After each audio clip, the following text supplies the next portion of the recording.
Avis vascular centre, మన దేశంలోనే the best varicose vein hospital. ఒక ఆడదాని మనసు నీకెప్పటికీ అర్థం కాదు.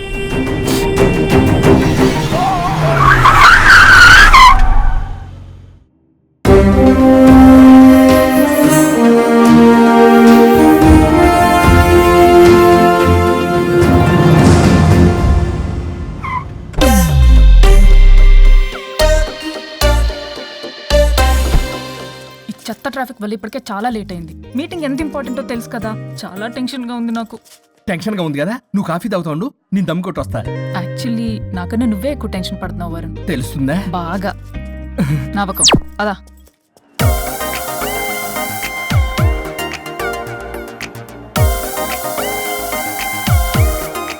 ఎక్స్క్యూజ్ మీ, ఇక Naresh guarantee. Hello sir, Naresh గారండి. ఓ హలో నరేష్ గారు.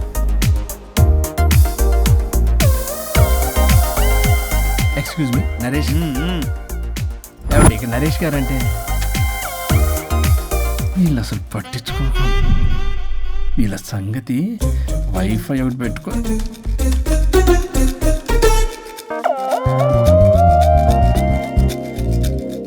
వైఫై నీకు వస్తుందా? నీకు వస్తుందా? రావట్లేదు. ఓ షిట్, వైఫై రావట్లేదు. ఎవరైనా ఏదైనా చేయండి ప్లీజ్. ఓ గేమ్ ఫైనల్ స్టేజ్ లో ఉంది. ఎవరన్నా కాల్ చేయండి, స్టాక్ మార్కెట్ పడిపోతుంది. ఆఫీస్ లో ఏసీ లేకపోయినా పర్వాలేదు కానీ వైఫై లేకపోతే ఐ కాంట్ ఇమాజిన్. ఇక్కడ ఎవరికి రెస్పాన్సిబిలిటీ లేదా? నెట్ ఆగిపోయి 5 నిమిషాలు అవుతుంది. అయితే చచ్చిపోతారా? ఆక్సిజన్ లేకపోతే చస్తారని తెలుసు, ఇంటర్నెట్ లేకపోతే చస్తారని నేను ఇప్పుడే చూస్తున్నాను. అసలు మీరు ఎంత ఎడిక్ట్ అయ్యారేంటి? ఇలా ఇంటర్నెట్ మైలో పడే మీరు చేయాల్సిన పని 3 గంటలు కాకుండా 8 గంటలు, అంటే దాదాపు 3 రోజులు. ఇలా గంటలు రోజులు, రోజులు వారాలు, వారాలు నెలలు, నెలలు సంవత్సరాలు, సంవత్సరాలు యుగాలు అయితే ఆఖరికి మన ఆర్థిక వ్యవస్థ ఎన్ని ఎరువులేసినా మొలవని వీడు బోడుగుండులా తయారవుద్ది.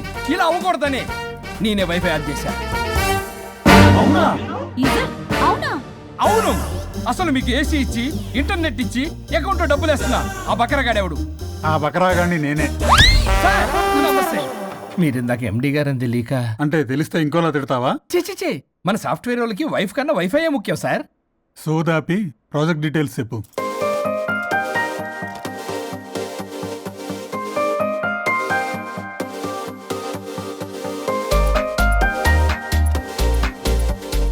Good, we are doing this project. Thank you sir. Thank you so much sir.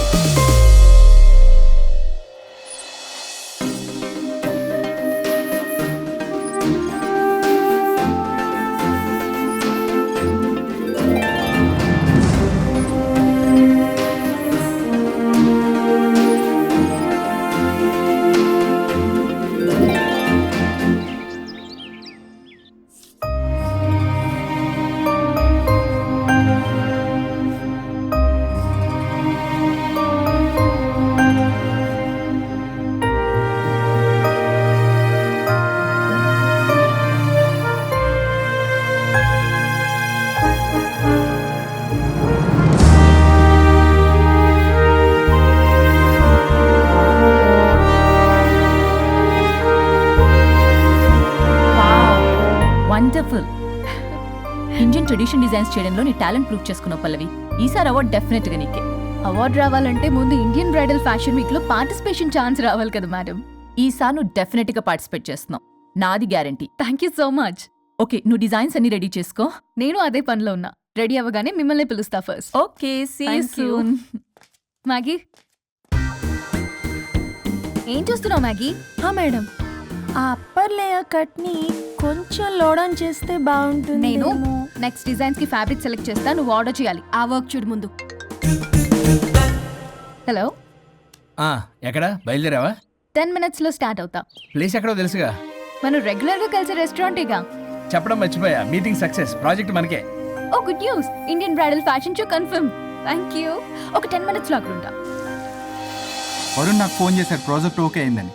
పల్లవి కూడా నాకు ఫోన్ చేసింది, ఫ్యాషన్ షో ఓకే అయిందని. వీడెక్కడా? అదిగో వచ్చాడు. హే వరుణ్, హాయ్ రా. ఎరా ఒక్కడే వచ్చావా? Hello madam. పల్లవి పల్లవి జేబులో. అదిగో వచ్చిందిరా. Hi Rajesh. Hi. Hi.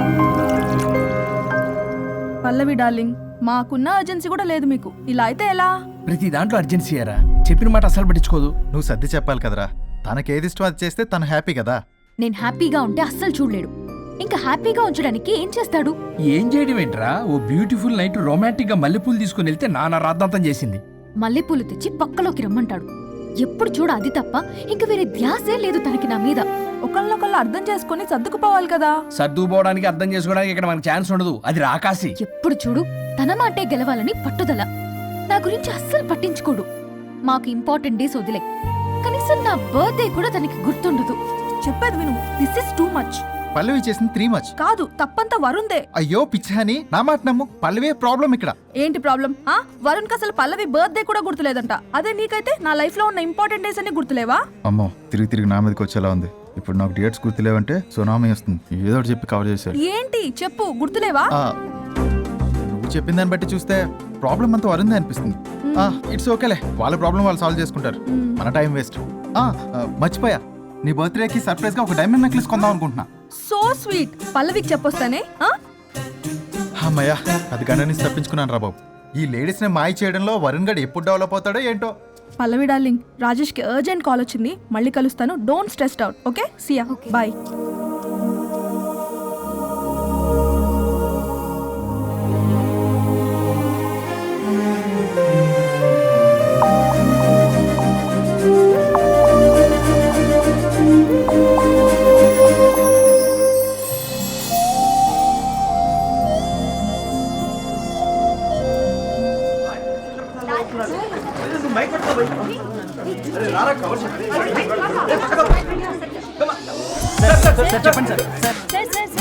One by one రండి అమ్మా. Use space God damn it. Male reporters back అమ్మా. ఫీమేల్స్ ముందు రండమ్మా. మంగారు తల్లి అండి. ఏంటి డిఎస్ఎల్ఆరా? 5D వాడండి, అప్డేట్ అవ్వండి. నువ్వు కొంచెం టైట్ పెట్టుకోమ్మా. నువ్వు కొంచెం వైడా ఫ్రేమ్ సెంటర్ పెట్టుకోమ్మా. బాగున్నా? ఇక నువ్వు ఫ్రేమ్ అవుట్ అయితే నేను ఫ్రేమ్ ఇన్ అవుతా. అంటే మీకోసమే సెట్ చేస్తున్నాను సార్. నేను సెట్ చేసుకుంటా నాన్న, నువ్వు లోపల ఫైల్ సెట్ చేయి. Okay sir. ఓ షిట్ మర్చిపోయా సార్. Bless me sir. వెనుపుడు పుడుస్తావేంటి? చూసలేదు సార్. పోరా ప్లీజ్ పో. ఇప్పటిదాకా గణాంకాలు చూస్తే 60కి పైగా విడాకుల కేసులు గెలిచిన ఏ ఒక్క లాయరు లేరు. మీరు ఏకంగా 98 కేసులు గెలిచి అతి త్వరలో 100వ కేసుకి చేరువలో ఉన్నారు కదా. మీరు ఎలా ఫీల్ అవుతున్నారు? చాలా గర్వంగా ఉంది రాజా. ఈ విజయం నాదొక్కడిదే కాదు, విడిపోదాం అనుకున్న జంటలందరికీ నా సక్సెస్ షేర్ చేస్తున్నాను. మరి కాసేపట్లో 99వ కేసు వాదించబోతున్నారు కదా, గెలుస్తారా? 99 కాదు, వెరీ సూన్ 100వ కేసు కూడా గెలిచి గిన్నిస్ రికార్డ్ బ్రేక్ చేస్తాను. వన్స్ నే కేసు టేకప్ చేస్తే ఆ భగవంతుడు కూడా ఆపలేడు. శిష్య రెడీయేనా? అంతా రెడీ సార్. కానీ ఇంకా కానీ ఏంటి శిష్య? అది మన డివోర్స్ కేసు క్లయింట్ సుబ్బారావు గారి వైఫ్ చాలా బాధపడుతుంది సార్. విడాకులు విత్డ్రా చేయమని అడుగుతుంది సార్. బతినాడుతుంది శిష్య. సార్, జాలి అనేది మన వర్క్ లో ఉండకూడదు. అవును సార్. వృత్తి ధర్మం కదా, చాలా ఇంపార్టెంట్. అవును సార్. సార్, సుబ్బారావు గారి వైఫ్. నమస్కారం అమ్మా. నమస్కారం సార్. అప్పుడేదో ఆవేశంలో ఆయన చేసిన పని నచ్చక విడాకులు తీసుకోవాలి అనుకున్నాను. కానీ ఇప్పుడు నా పాప భవిష్యత్తు నాశనం చేయకూడదని విడాకులు వద్దు అనుకుంటున్నాను. ఎట్టి పరిస్థితుల్లో నేను నా క్లయింట్ కి అన్యాయం చేయలేను కదమ్మా. మీరే విడిపోతాం, విడాకులు కావాలి ఇన్నన్నారు అన్న తర్వాత మళ్ళీ కలిసి ఉంటాం, మళ్ళీ హ్యాపీగా ఉంటాం. హౌ కెన్ ఇట్ పాసిబుల్ తల్లి? సాధ్యం కాదు తల్లి. శిష్య సార్ సార్ సార్ ఆమెను చూస్తుంటే చాలా బాధగా అనిపిస్తుంది సార్. ఒకసారి ఆలోచించండి సార్ ప్లీజ్. ఒక పని చేయి శిష్య, సార్ ఆ అమ్మాయికి వెంటనే నేను విడాకులు ఇప్పిస్తా. అంతే, వెంటనే దాన్ని నువ్వు పెళ్లి చేసుకో. మళ్ళీ విడాకులు కావాలని వచ్చాయి, అది కూడా నేనే వాదించేసి విడాకులు ఇప్పించేసి సెంచరీ పూర్తి చేసుకుంటా. Sorry sir.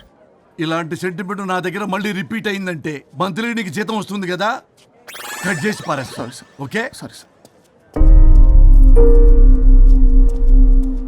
యువర్ ఆనర్,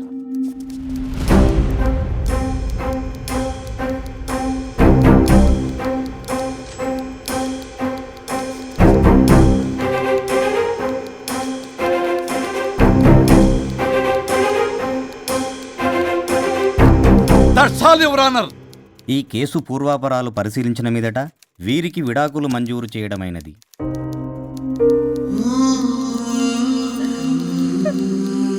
బంగారం, కేసు గెలవకుండా ఎలా ఉంటానో గెలిచాను. కంగ్రాచులేషన్స్. గిన్నిస్ బుక్ లో నా పేరు రికార్డ్ కాబోతుంది. 100వ కేసు ఆల్రెడీ ఒక జంట మన ఆఫీసులో వెయిట్ చేస్తుంది. వెళ్ళి ఫైనల్ చేసుకొస్తాను. నువ్వు రెడీగా ఉండు. నా బర్త్డే గోవాలో జరుపుకోబోతున్నాం. See you. Bye bye. చెప్పండి.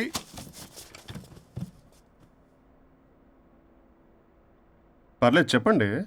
నాకు విడాకులు కావాలి సార్. నాకేమన్నా మా విడాకులు కావాలా? నాకు విడాకులే కావాలి సార్. ప్రాసలు వద్దండి, ప్రాబ్లమ్స్ చెప్పండి.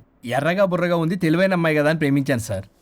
ఇంట్లో వాళ్ళు కాదని పెళ్లి చేసుకున్నాను. అప్పటికి మా నాన్న ఏమన్నాడు తెలుసా సార్? ఏమన్నాడు? నానా చెప్పు. నాన్న చెప్పు. అంకుల్ చెప్పండి. ప్రేమించి పెళ్లి చేసుకోవడం మన ఇంటి అవంటలేదు. నువ్వు అమ్మాయిని కనుక పెళ్లి చేసుకుంటే నా యావదాస్తిని నా తమ్ముడు కొడుకైన బుల్లెపై పేరు రాసి పారేస్తాను. వామ్మో, ఈ ఆస్తి గొడవలు నాకొద్దు. అన్నయ్య, పెద్దనాడు చెప్పిన మాట విను. ఆంటీ సైలెంట్గా ఉన్నట్టుంది, మీకు సపోర్టా? అమ్మా అమ్మా చెప్పమ్మా. మీ నాన్న మాట ఎప్పుడైనా నేను చెబుతాటేనా? ఆయన మాటే నా మాట. ఆంటీ తానా తందన బ్యాచ్ అనమాట. మా మమ్మీ కూడా అంతే. వాళ్ళు ఎంత వద్దన్నా ఆఖరికి హరిహరాదులు అడ్డు వచ్చినా గానీ నేను ఈ అమ్మాయినే పెళ్లి చేసుకుంటాను భీష్మించి కూర్చున్నా సార్. ఈ హరిహరాదులు ఎవరు, వాళ్ళ పేర్లు, ఆధార్ కార్డ్ నంబర్ ఇస్తే భీష్ముడికి వాళ్ళకి సంబంధం ఏంటో చెప్తే సార్ వాళ్ళు ఎవరో నాకు తెలియదు సార్. నేను ఏదో ఫ్లోలో చెప్పాను. నేను ఫ్లోలో రాశాను సార్. నేను కూడా మా అమ్మా నాన్నని కాదని వీడితో బయటికి వచ్చాను. మా నానమ్మ అసలు ఏమన్నారో తెలుసా సార్? ఏమన్నారు? నానమ్మ నానమ్మా. గ్రానీ. సార్ చెవుడు. ఒసే నాయనమ్మా.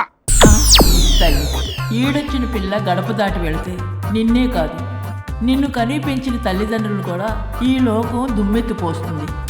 అయినా ముక్కు మొహం తెలియని వాడితో ప్రేమ పెళ్లి ఏమిటమ్మా? నాకు అతని ముక్కు మొహం మూతి కూడా తెలుసు. నేను చేసుకుంటా అతనే చేసుకుంటా అని ఇతనితో వచ్చేసి పెళ్లి చేసుకున్నాను సార్. కానీ ప్రేమ పెళ్లిలు 100% సక్సెస్ అవ్వవు అనేది ప్రూవ్ చేశాడు. ఇంట్రెస్టింగ్. ఏం చేశాడు? ఏవని చెప్పాలి, ఎన్నని చెప్పాలి. ఇతను సాడెస్ట్, బైపోలా, పొసెసివ్, సైకో. చూసారా సార్, నాకు ఫిజిక్స్ రాదని ఏదేదో చెప్తుంది. ఫిజిక్స్ కాదయా, మ్యాథమెటిక్స్. ఒరే ఇది కెమిస్ట్రీ రా. ఇతనే ఓ మిస్టరీ. అసలు మీ పెళ్ళి ఎప్పుడైంది? August 15th sir. 17th sir. అదే అంటే ఆగస్ట్ 10 హాలిడే కదా సార్. దాని తర్వాత 2 days డేట్ ఇచ్చారు సార్. చూసారా సార్, పెళ్లి రోజే గుర్తులేనుడికి పెళ్ళాం ఏం గుర్తుంటుంది? అసలు ఇతనికి నా ఫోన్ నంబర్ కూడా గుర్తుండదు సార్. నాకెందుకు తెలియదు సార్? చెప్పు. 98490 కాదు 9840099. 9849 మొత్తం 10 నంబర్లు ఉంటాయి. మీరు ఇలా టెన్షన్ పెడితే ఎలా చెప్పాలి సార్? పెట్టాలో చెప్పు. మీరు ఎన్నిసార్లు అడిగినా ఇదే రిపీట్ చేస్తాడు. దాని నంబర్ మాత్రం నాలుక మీదే పెట్టుకున్నాడు. అంటే దివ్య నెంబర్ ఫ్యాన్సీ నెంబర్ సార్. ఇంతకీ దివ్య ఎవరు? కలీగ్. దాని మాయలో పడ్డాకి నన్ను నెగ్లెక్ట్ చేస్తున్నాడు. అంతేనా? నీకు 100 సార్లు చెప్పేస్తాను నా ఫ్రెండ్ అని. హలో, ఫ్రెండా కలీగా? మా సార్ క్లారిటీ కావాలి. కొలీగ్ లాంటి ఫ్రెండ్ సార్. ప్రేమించినప్పుడు 100 కబుర్లు చెప్పాడు కానీ పెళ్ళైన నెక్స్ట్ డే నుండి పట్టించుకోవడం మానేశాడు. తలనొప్పి వచ్చినా తగ్గుతుందిలే అంటాడు కానీ ఏమి చేయడు. అసలు తలుంటే కదా సార్ తలనొప్పి రావడానికి. సరే తలనొప్పి వచ్చింది హాస్పిటల్కి వెళ్దామంటే రాదంట సార్. వాడు ఎవడో లైవ్ లో గాలి డాక్టర్ అంట. వాడికి ఫోన్ చేస్తుంది. వాడు తగ్గిందా అంటే తగ్గిందంట. నన్ను కూడా అలా చేయమంటే నేను ఎలా చేయాలి సార్? అసలు కూర్చొని ఇది పడుకోని ఇది ఊపిరి కూడా పీల్చుకొని సార్. ప్యాకెట్లు సిగరెట్లు కాలుస్తాడు. నేను ధూప్ స్టిక్ కాలిస్తే మంచి వాసన వస్తుంది.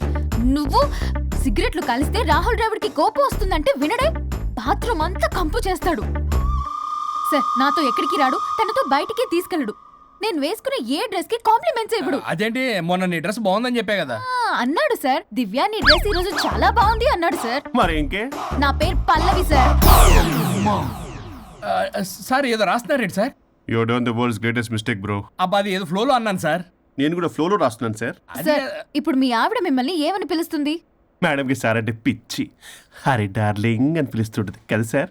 తను మీ షర్ట్ చూసి హరి డార్లింగ్ నీ షర్ట్ బాగుంది అనబోయి గిరి డార్లింగ్ నీ షర్ట్ బాగుంది అంటే మీకెలా ఉంటుంది? అసలు క్రికెట్ అవునే అడగండి. అమ్మా ఇక నీ ప్రాబ్లం చెప్పు, మమ్మల్ని ఇరికించమాకు. చూసారా సార్, ఇది ఎవరికైనా ప్రాబ్లం క్రియేట్ చేస్తుంది. దీని మనసు నుండే విషప ఆలోచనలు. ఇది ఆలోచించే విధానం కృష్ణపల్ నోయలు కూడా అర్థం కదా సార్. ఎవడ్రా వాడు? Famous comedian sir. ఓ కమెడియనా? ఎస్పీ గారి లాగా. అతను సింగర్ గా సార్. సింగరా? తెలీదా? చూసారా సార్, మీకన్నా తెలుసు. వీడికేమీ తెలీదు. ఇక నా వల్ల కాదు, వెక్స్ అయిపోయాను సార్. నాకు డివోర్స్ కావాలి. అది వెక్స్ అయింది, నేను ఫిక్స్ అయ్యాను. నాకు డైవర్స్ కావాలి సార్. మీరు చెప్పింది వింటుంటే ఇవి భరించలేని, పరిష్కరించలేని కఠోరమైన ప్రాబ్లమ్స్. ఈ విడాకులు మీకన్నా నాకు చాలా ఇంపార్టెంట్. ఎందుకంటే నా 100వ విడాకులు గిన్నిస్ బుక్కి చివరి మెట్టు. అమ్మయ్యా, ఇక మేము మర్చిపోవచ్చు అనమాట. ఇక మీరు మర్చిపోయిన ఆ విషయం నేను మర్చిపోను. డాక్యుమెంటు నా హస్తాలతో స్వయంగా రాస్తున్నా. కానీ ఒక 2 రోజులు మాత్రం ఊపిరికి ఊపిరి బిగబట్టుకొని వెయిట్ చేయండి. 99 గెలిచిన ఆనందంలో నేను నా వైఫ్తో గోవా టూర్ వెళ్తున్నాను. రాగానే 100% నేను మీకు డైవర్స్ ఇప్పిస్తా. Thank you sir.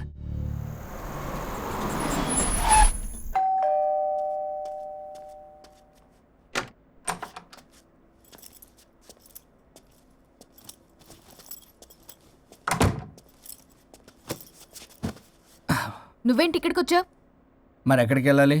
డైవోర్స్ అనుకున్నాం కదా, ఇక ఇంట్లో కలిసి ఉండడం కుదరదు. సరే మీ ఊరికి టికెట్ వేస్తాలే. ఎందుకు? మా అమ్మ నాన్నల్ని పలకరిస్తావా వెళ్ళి? లేదు, నిన్నే పర్మనెంట్గా అక్కడ పంపుదామని. నేనెళ్ళవేంటి? ఇక్కడే ఉంటా. ఇది నా ఇల్లు. ఇది నా ఇల్లు కూడా. చిచ్చి, నీతో కలిసి ఇల్లు కొనడం నాది బుద్ధి తక్కువ. అసలు నీతో కలిసి ఉంటా నాది బుద్ధి తక్కువ. అయితే పో, ఇంకా ఇక్కడెందుకు? అయితే నా వాటా నా మొహాన పడే నేను వెళ్తా. ఇప్పటికిప్పుడు ఇవ్వడం కుదరదు. ఇప్పటికిప్పుడు నేను వెళ్ళటం కుదరదు. ఛ!